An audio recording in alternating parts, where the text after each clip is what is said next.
Greetings everybody, I'm Kevin. Thanks for joining me here at Midwest Woodcraft. Today I'm going to talk a little bit about starting fires in crappy weather. Now I know that's kind of a subject that's beaten to death. A lot of people talk about it.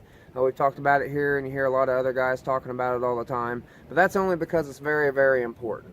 If you're out and about enjoying your time in the outdoors and you're canoeing, you're kayaking, you're snowshoeing, you're just hiking and a bad thunderstorm comes along, you get soaking wet and you know, it's 38 degrees outside and temperatures are dropping and darkness is coming, you're going to find yourself in trouble pretty quick.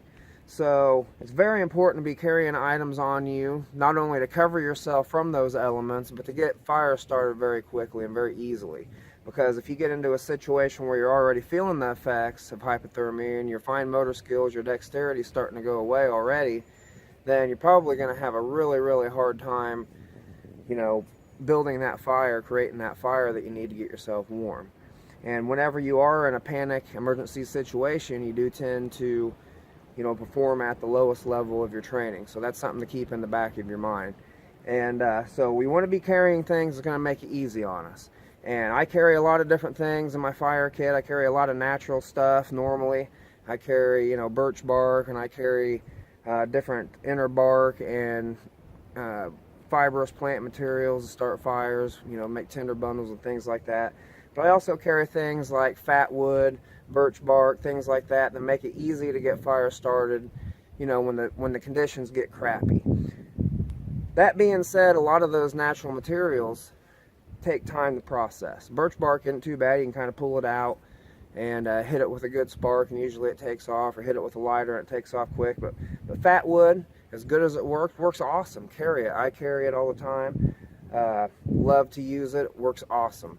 But there's something to be said for that, because unless you've broken that down into Maya dust or something like that to be able to ignite real quick, you might have, you know, a little bit of prep time to get your fire going. And like I said, the clock's ticking. You might not have that time. I also like to carry some pre-made fire starters. This here is something that I made. It's just a cotton ball dipped in candle wax. It's dipped in an accelerant and then dipped in candle wax to kind of make it waterproof and seal that accelerant in there. I usually don't buy them. I usually just make them, but there are some really good ones out there. My good buddy David Gray has one called Hellfire.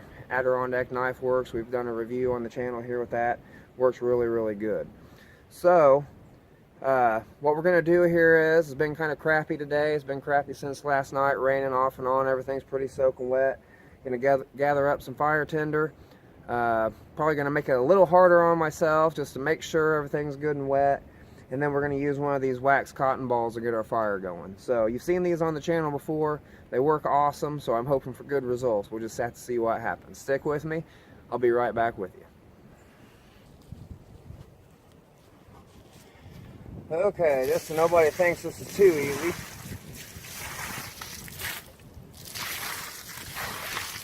It's already been out here in the woods all day, but what the heck.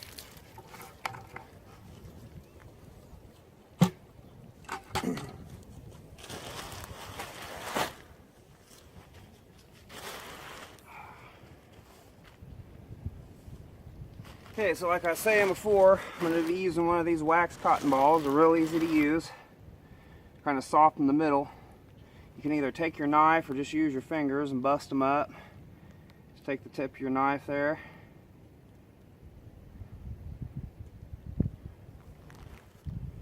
Get them fibers in there. Hopefully you can see that.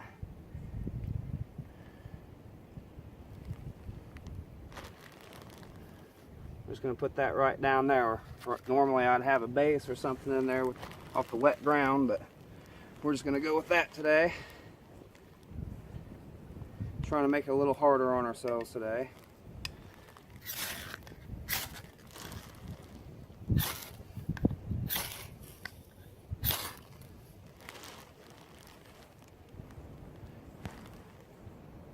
And these will burn for quite a long time. They actually light pretty easy. They're waterproof.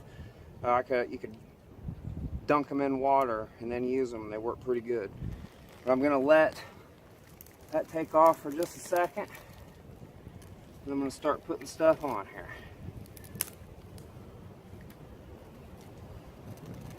That flame on that thing is going to last for a good at least 10 minutes. So we're going to have plenty of time, hopefully, to dry these little sticks out here. We put this little stuff on the bottom. Remember that heat rises, so you want that stuff piled up to where the heat's going to rise up through it, kind of help dry it out. You don't want to compress it too much when you're putting it on there. You want to be able to see flames in between there. Just kind of scatter it on there.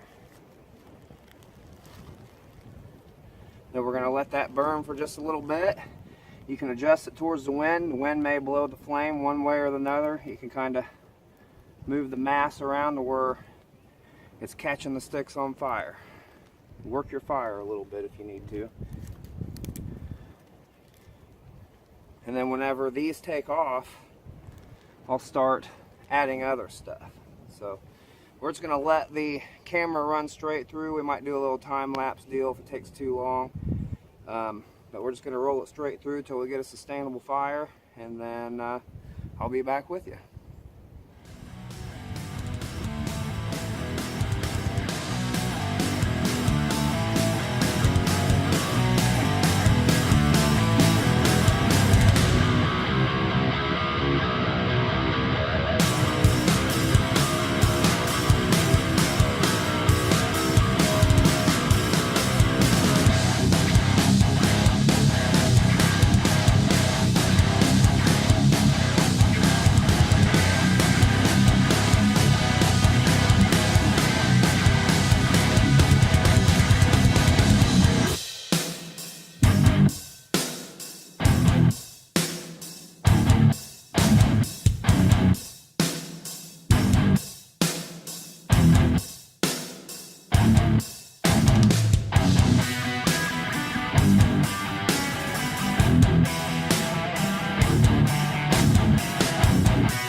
Good in the middle there. I'm confident calling that a sustainable fire. So got 3% left on the battery, so I better cut it short.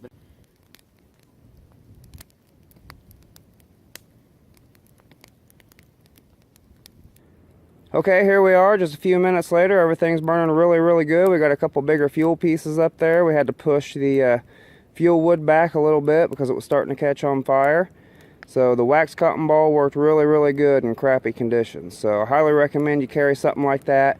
Get out and train with it. Get out in the rain. Practice your skills. Make it harder on yourself if you have to. Dump a bucket of water on there like I did. Just get out and practice in adverse conditions, because it's not always going to be sunny and 75 when something happens. As a matter of fact, a lot of emergency situations are caused by inclement weather. So get out there, practice your skills. If you like what you see here, as always, click like, hit subscribe, leave us a comment down below. We always really love hearing what you have to say.